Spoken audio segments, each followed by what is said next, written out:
Right, మనం చూసుకోవచ్చు కన్నప్ప ఈ మధ్యకాలంలో సోషల్ మీడియాలో తెగ చక్కర్లు కొడుతుంది, తెగ వైరల్ అవుతుంది. అందులో భాగంగానే చాలామంది బ్రాహ్మణులకు కన్నప్ప అంటే పడట్లేదంట.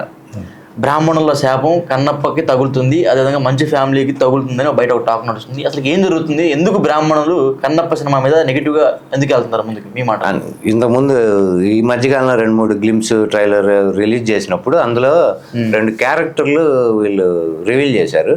అందులో బ్రహ్మానందం గారు ఇంకో పక్కన ఇంకో కమెడియన్ ఇద్దరిని పెట్టి పిలక గిలక అని ఇద్దరు ఆ పేర్లతో ఇద్దరిని ఆ వ్యంగ్యంగా ఎక్లింగ్ చేసినట్టు ఆ క్యారెక్టర్లు చేయటం. ఇది గతంలో కూడా వాళ్ళు ఈ పనే చేశారు. దేనికైనా రెడీ సినిమా వచ్చినప్పుడు మంచు విష్ణుది, అందులో బ్రాహ్మణులను కించపరిచేటట్టు, అందులో బ్రాహ్మణుల మహిళలు కూడా వాళ్ళని కూడా కించపరిచేటట్టు ఆ సినిమాలో కొన్ని సన్నివేశాలు ఉన్నప్పుడు ఈ బ్రాహ్మణ సంఘాలు గొడవ చేసినాయి, ఆ సీన్లు తీసేయాలని వాళ్ళు అట్లా కోర్టుకు కూడా అప్పుడు వెళ్ళటం జరిగింది. అందులో కోర్టు కూడా హైకోర్టు అందులో 3 కటింగ్లు చెప్పారు, 3 కట్స్ చెప్పి అవి కట్స్ ఉండాలి, తర్వాత రిలీజ్ చేసుకున్నారు. అప్పుడు దాన్ని లెక్క చేయలేదు వాళ్ళు. తర్వాత వీళ్ళు దానికి ఆగ్రహించి వీళ్ళు మోహన్ బాబు ఇంటి ముందు ధర్నా చేశారు బ్రాహ్మణ సంఘాలు ఇక్కడ, అప్పుడు ఫిల్మ్ నా దగ్గర. అది చేసినప్పుడు వీళ్ళు ఆయన మనుషుల్ని పెట్టి వీళ్ళందరిని రోడ్ల మీద పరిగెత్తించి కొట్టారు. బ్రాహ్మణ సంఘాలు ఎవరైతే ధర్నా చేస్తున్నారో వాళ్ళందరినీ ఈ బౌన్సర్ని వాళ్ళని పెట్టి కొట్టించారు. కొట్టించిన తర్వాత వాళ్ళు ఏమి చేయలేక ఇంకా ఆయన ఇంటి ముందే రోడ్డు మీద కూర్చొని మంచు ఫ్యామిలీ మొత్తానికి పెండాలు పెట్టారు. వాళ్ళు పెండాలు పెట్టారు రోడ్డు మీద, నాశనం అయిపోతారు. ఇటు చచ్చిపోయినోడికి పెన్నాటు పెడతారో వాళ్ళు మంచు మోహన్ బాబు వాళ్ళకి విష్ణుబాబుకి వీళ్ళకి పెండాలు పెట్టారు. అదైన తర్వాత కేసు అయింది. వాళ్ళు రివర్స్ మళ్ళీ పెన్నాలు పెట్టినందుకు వాళ్ళు కేసు పెట్టారు. ఆ కేసు జరిగింది. ఇది ఎప్పుడో 2007-8 టైంలో జరిగింది. అప్పుడు ఆ జరిగిన దృష్టిలో పెట్టుకొని మోహన్ బాబు గారు ఏం చేశాడంటే బ్రాహ్మణులు ఇట్టా రివర్స్ అయ్యి ఇట్టా ఇక్కడ పిండాలు పెట్టి ఇక్కడ దా చేస్తారా అని అప్పుడు వీళ్ళందరూ ఏం తీర్మానం చేశారు, 2007-8 అంటే అప్పుడు కంబైన్ స్టేట్. అప్పుడు కంబైన్ స్టేట్లో ఉన్న బ్రాహ్మణ సంఘాలన్నీ మోహన్ బాబు గారికి సంబంధించిన వాళ్ళ ఇంటి వ్యవహారాల్లో ఏదైనా శుభకార్యాలు కానీ ఇంకేదైనా కానీ వాటిల్లో పూజల్లో కానీ దేనికి మనం వెళ్ళకూడదని బాయ్కాట్ చేద్దామని వాళ్ళు నిర్ణయించుకున్నారు. దాంతో ఏంటంటే ఈయన ఏం చేశాడంటే మీరు ఇట్లా ఉంది అంటే సినిమాలో ఒక సీన్ ఉంది, ఈ క్యారెక్టర్ వెళ్ళి మాకు వాళ్ళు పంతులు ఎవరో వాళ్ళు పురోహితులు ఎవరో అర్చకత్వం చేసేవాళ్ళు క్రికెట్ ఆడుకుంటుంటారు, వీళ్ళ కార్యక్రమం ఉంది రమ్మంటే మాకు వేరే కార్యక్రమం ఉంది అందుకని రేపు రాలేం మేము వేరే కార్యక్రమం ఒప్పుకొని ఉన్నాం ఆల్రెడీ అంటారు. అంటే పక్కన ఉన్న క్యారెక్టర్ డబ్బులు పడేస్తే వాళ్ళే వస్తారా అని ఏదో అట్లా వ్యంగ్యంగా అంటామును ఇన్సల్ట్ చేసినట్టు మాట్లాడటం అది కూడా ఉంది. ఆ సీన్ని నేను నిజం చేస్తానని చెప్పి ఈయన ఏం చేశాడంటే తమిళనాడు నుంచి ఒక బ్రాహ్మణ్ని పిలిచాడు. ఆయన ఇంట్లో పూజకి పిలిచి ఆయన చేత వేదాశీర్వచనం ఇప్పించుకొని మోహన్ బాబు ఆయన డబ్బులు ఇచ్చి పంపించాడు. అంటే వీళ్ళు ఏంటంటే ఒక ఇండికేషన్ వీళ్ళకి ఇచ్చాడు, డబ్బులు పడేసి నేను మీతోనే పని చేయించుకోగలను అంటే. ఆయన తమిళనాడుకి చెందిన ఆయన, ఇక్కడ ఆయన కాదు. ఆయన ఎందుకు ఆయన అక్కడి నుంచి రావటం కానీ అంటే చెన్నై నుంచి ఇక్కడికి రావడానికి కారణం ఏంటంటే ఒక 4 రోజుల్లో వాళ్ళ అమ్మాయి పెళ్ళి ఉంది అక్కడ. ఓకే, అమ్మాయి పెళ్ళికి పనికి వస్తాయి అనుకున్నాడో పాపం, ఆయన పెద్దోడు కాబట్టి ఏదో కాస్త రూపాయి ఎక్కువ ఇస్తాడు అని ఏదో ఆశపడి వచ్చుండొచ్చు.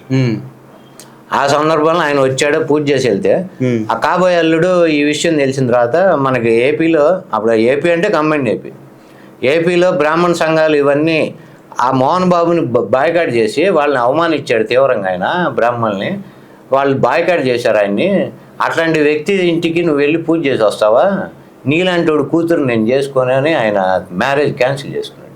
ఎవరు? మోహన్ బాబు అల్లుడు కాదండి, ఇప్పుడు ఆ పంతులు ఎవరైతే ఆయన వచ్చాడో ఆయన కాబోయే అల్లుడు కూతురు పెళ్ళి ఉంది కదా, కాబోయే అల్లుడు నువ్వు ఆయన దగ్గరికి వెళ్ళి పూజ చేసినందుకు నువ్వు ఇట్లాంటోడి కాబట్టి నేను పెళ్లి చేసుకుని ఆయన మ్యారేజ్ క్యాన్సిల్ చేసుకున్నాడు. ఓకే, దాంతో ఆయన మానసిక బాధపడి పాపం ఆయన ఇబ్బందులు పడ్డాడు. ఆ శాపం ఒకటి పెళ్లి అట క్యాన్సిల్ అవడానికి ఇండైరెక్ట్ కారకుడు మోహన్ బాబు అని. బ్రాహ్మణులు ఇట్లా రోడ్డు మీద పరిగెత్తిచ్చి కొట్టించి చొక్కాలు చినిగిపోయి పరిగెత్తారు, పంచులు ఊడిపోయి పాపం వీళ్ళు. దీనికి కారకుడు మోహన్ బాబు అని చెప్పి ఈ రకంగా అయిన తర్వాత అప్పటి నుంచి ఆయన డౌన్ఫాల్ బిగిన్ అయిందని అంటారు. అంటే మనం చూసుకున్నా కూడా అది నిజం అనిపిస్తుంది ఒక రకంగా. మీరు అప్పటి నుంచి చూసుకుంటే మీకు అదేదో సన్ ఆఫ్ ఇండియా సినిమా వచ్చి చూడండి, ఒక టికెట్ బుక్ అయింది ఇవాళ మొత్తం మీద. మీరు చూసుకుంటే ఒకే టికెట్ బుక్ అయింది, ఒక రోజు ఆడిందేమో ఆ సినిమా. అప్పటి నుంచి వాళ్ళ డౌన్ఫాల్ ఫ్యామిలీది బిగిన్ అయింది ఒక రకంగా. ఒక్క సినిమా అప్పటి నుంచి ఉండే దాదాపుగా 15 సంవత్సరాలు ఒక్క సినిమా ఇట్లేదు కదా. ఫ్యామిలీలో గొడవల కొడుకు తండ్రి కొడుకులు అన్నాదమ్ములు, కూతురు ఎక్కడికో బాంబేలో వెళ్ళిపోయింది వీళ్ళ విధానాలు నచ్చక, ఇట్లా రకరకాల కుటుంబం చిన్నభిన్నం అయినట్టే కదా. గొడవలు, కేసులు, పోలీస్ కేసులు పడుకొని కొట్టుకొని రోడ్ల మీద పడి కోర్టులకు పోయి కమిషనర్ పిలిచి ఇద్దరిని కౌన్సిలింగ్ ఇచ్చి వాళ్ళతో బైండ్ ఓవర్ రాయించుకొని అన్నమ్ములతో ఇవన్నీ జరిగినాయి కదా. ఇప్పటికీ ఇట్లా పరిస్థితి ఉంటే రీసెంట్గా మళ్ళీ అదే పని ఈ కన్నప్ప సినిమాలో మళ్ళీ అదే రిపీట్. మళ్ళీ వాళ్ళని కించపరిచేటట్టు 2 క్యారెక్టర్ పేర్లు కూడా మీరు చూడండి, పిలక గిలక. ఏమన్నా బుద్ధి ఉన్నాడు ఎవడన్నట్టు చేస్తాడా? అంటే వీళ్ళకి అంత ఏంటంటే ఒక రకమైన వెటకారం. అలాగే ఇప్పుడు దాకా జరిగిన దానికన్నా ఎవడన్నా బుద్ధి తెచ్చుకుంటాడు. బుద్ధి జ్ఞానం ఎటాకు లేదు. ఉంటే మనం ఆ రకంగా ట్రోల్ అవ్వం జనాల దగ్గర. నేను నాగేశ్వరరావు కన్నా గొప్ప నటుండని ఆయన ముందే చెప్పుకోవటం స్టేజ్ మీద మోహన్ బాబు. తర్వాత ప్రభాస్ నన్ను చూసి నీ పక్కన నేను స్లీవ్లు వేసుకొని చేసుకోను, నువ్వు నాకన్నా నీ కండలు బ్రహ్మాండంగా ఉన్నాయి అని ప్రభాస్ అన్నట్టు కన్నప్ప సినిమా షూటింగ్ వచ్చింది. ఇట్లాంటి హెచ్చులు కబుర్లు ఇవన్నీ చూసి ట్రోల్ అవుతుంటారు వాళ్ళు. అదే ఇది అహంకారంతో ఇప్పుడు మళ్ళీ ఆ క్యారెక్టర్లతో ఇప్పుడు ఈ సినిమాలో ఆ క్యారెక్టర్ పేర్లు ఇంకేదైనా పేర్లు పెట్టచ్చు కదా.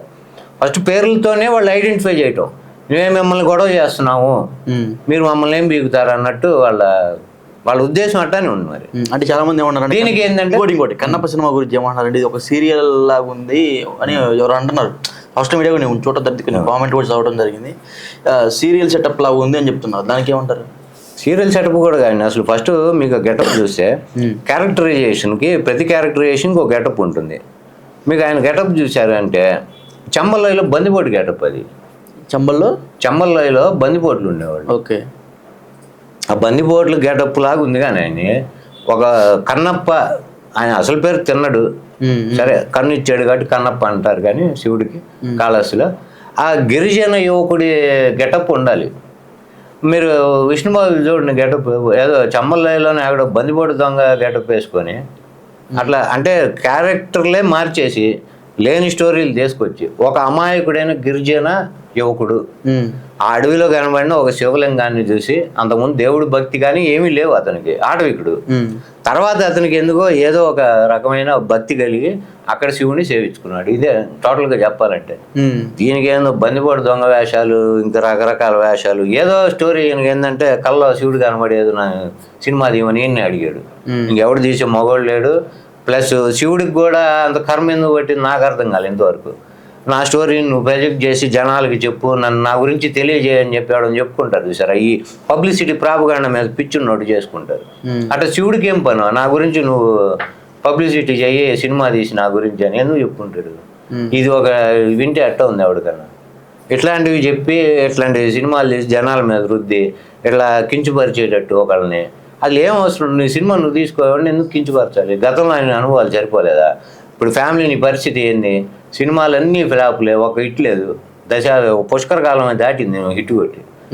మళ్ళీ ఇంట్లో గొడవలు ఇన్ని రకాలు జరిగితే ఏమో అప్పుడు వీళ్ళు పెట్టిన పెండాలే కారణమేమో, లేదా ఇంకో చెన్నై నుంచి ఆయన పిలిపించి ఆయన కూతురు పెళ్ళి చెడిపోవటానికి కూడా మనం కారణం, ఆ ఉసురు కూడా తగిలిందేమో. ఇట్లా ఇన్ని రకాలుగా ఉసురు తగిలి ఈ కాలంలో ఎన్ని నమ్ముతారంటారు? మా జరిగింది కళ ముందే నమ్ముకోండి. నమ్మటం నమ్మకపోవటం మీ ఇష్టం. జరిగిన ఉదంతం ఇది నేను చెప్పా క్లియర్గా, సంవత్సరంతో సహా చెప్పా. ఇలా డౌన్ఫాల్ ఎప్పుడు బిగినైందో మీరు చూసుకోండి. సింక్ అవుతుంది కదా, సింక్ అయినప్పుడు నమ్మాలి. అది నేను అనేది. పూర్తిగా నమ్మి అదే పని మీద కూర్చో అంటలా నేను. సరే ఇవన్నీ వద్దు, నమ్మొద్దు, పక్కన పడేయండి. అసలు ఒక కమ్యూనిటీని కించపరిచే హక్కు నీకు ఎవడిచ్చాడు? అది మాట్లాడుకున్నాం, సోషల్గా మాట్లాడుకున్నాం. ఓకే, ఒక కమ్యూనిటీ నువ్వు ఎందుకు కించపరచాలి? అది కూడా పాత కక్ష ఉండబట్టే వాళ్ళని కించపరచడానికి మళ్ళీ నువ్వు ముందుకు వచ్చావు అని అనుకోవచ్చు కదా. ఆల్రెడీ జరిగింది కదా. ఇప్పుడు వాళ్ళది ఇప్పుడు ప్రజెంట్ దీని మీద ఈ 2 క్యారెక్టర్లు కూడా తీసేయాలని చెప్పి వాళ్ళు హైకోర్టుకి వెళ్ళారు. గుంటూరు చెందిన ఒక బ్రాహ్మణ చైతన్య వేదిక అని ఒక సంఘం, వాళ్ళు హైకోర్టులో వేశారు. దానికి గుంటూరు చెందిన వాళ్ళు వేశారు కాబట్టి వీళ్ళు ఎంత మూర్ఖంగా ప్రవర్తించిపోవాలంటే గుంటూరులోనే ప్రీ రిలీజ్ ఈవెంట్ పెట్టడం. ఇవన్నీ ఏమంటారు? రెచ్చగొట్టే పనులా కాదా చెప్పండి? వీళ్ళకి బుద్ధి బుర్ర 2 సరిగా లేవు. ఉంటే అసలు ఈ రోడ్ల మీద పడి మనం కొట్టుకునేవాళ్ళు కాదు. దానివల్ల ఇదంతా జరుగుతుంది. ఇప్పుడు వాళ్ళకి బుద్ధి రాకపోతే వాళ్ళ కర్మ, అంతే కదా. ఓకే, సినిమా ఎలా ఉండబోతుంది అంటున్నారు? సినిమా అయితే రాడ్ అని నాకైతే. రాడ్ అంటే అసలు ముందు మెయిన్ క్యారెక్టర్ బాగుండాలి కదా. ఇప్పుడు వీళ్ళు ఒకటండి, ప్రభాస్ని చూసి సినిమాకి వస్తారు, మోహన్ లాల్ని చూసి సినిమాకి వస్తారంటే ప్రభాస్ సినిమా రాధేశ్యామ్ సినిమా వచ్చింది, ఎట్లాడింది? పోయింది, సినిమా పోయింది, పెద్దగా హిట్ లేదు. అండ్ మూడో రోజు బాక్సులు సర్దుకున్నారుగా. ప్రభాస్ ఉన్నాడు ఎవడున్నాడు కాదు, సినిమా బాగుంటే చూస్తారు. ప్రభాస్ ఉన్నాడని సినిమా చూడరు. అదే మొన్న అట్లనే ఆయన రాముడు సీతగా వేసాడు ఆది పురుషు, దాని పరిస్థితి ఏంది? సేమ్ అలా మరి ప్రభాస్ రాముడిగా వేసాడని ఎగబడి చూడాలి కదా జనం, అదే వేస్తామే కదా. మరి ఇప్పుడు ప్రభాస్ ఏదో అరగంట క్యారెక్టర్ చేసాడని సినిమా హిట్ చేసేస్తారా? అని మన మీద మనకి నమ్మకం లేకే కదా భాషకోకండి తెచ్చిపెట్టుకున్నాం. హిందీ నుంచి అక్షయ్ కుమార్ని, తమిళ నుంచి శరత్ కుమార్ని వాళ్ళని, ఇటు మలయాళం నుంచి మోహన్ లాల్ని, ఇటు మన ప్రభాస్ని, ఇంతమందిని పెట్టుకుంటే తప్ప నీ సినిమా చూసే దిక్కు లేదని నీకు తెలుసు. ఎందుకంటే మనం అన్ని కళాఖండాలని జనానికి తెలుసు. మళ్ళీ థియేటర్ వైపు పోతే కూడా పారిపోవాలి, లోపల లాక్కెళ్ళి అలా సినిమా చూపిస్తారు పొరపాటు నీళ్ళని. రిలీజ్ అయిన థియేటర్ ముందు నుంచి కూడా జనం పోయే సాహసం చేయరు. అట్లాంటిది వీళ్ళందరూ ఉంటే కనీసం స్టెప్ ఇన్ అన్న అవుతారు జనం అని ఆశతోనే వాళ్ళందరినీ పెట్టుకొని తీసావు. ఇట్లాంటి పనులు చేస్తే ఇవి మొత్తం అదే మీకు అర్థమవుతుంది కదా. ఆ పార్కులో న్యూజిలాండ్ ఎక్కడో పోయి అంతా ఖర్చు పెట్టి సినిమా తీసి శివలింగాన్ని ఓ పార్కులో పెట్టి తీసాడు. పార్కు ల్యాండ్స్కేప్ క్లియర్గా కనబడుతుంది, గార్డెన్ మీకు కనబడుతుంది, ల్యాండ్స్కేప్ మీరు చూసేవాడు. అది తీయటానికి ఎందుకు న్యూజిలాండ్? ఇక్కడ మన అడవులు శ్రీశైలం అడవులు లేవా బ్రహ్మాండ, అందుకన్నా ఫారెస్ట్ డీప్ ఫారెస్ట్ ఎక్కడ ఉండదు. మన నల్లమల డీప్ ఫారెస్ట్ అది శ్రీశైలం. అట్లాంటి కూడా తీర్చా. ల్యాండ్స్కేప్ ఏంటి ఒక గ్రీన్గా మనకి ఆర్టిఫిషియల్ గ్రాసు దానిలో శివలింగం పెట్టి అక్కడ అట్లాంటివన్నీ చేసుకుని సినిమా ఆడే అవకాశం కష్టం కదా.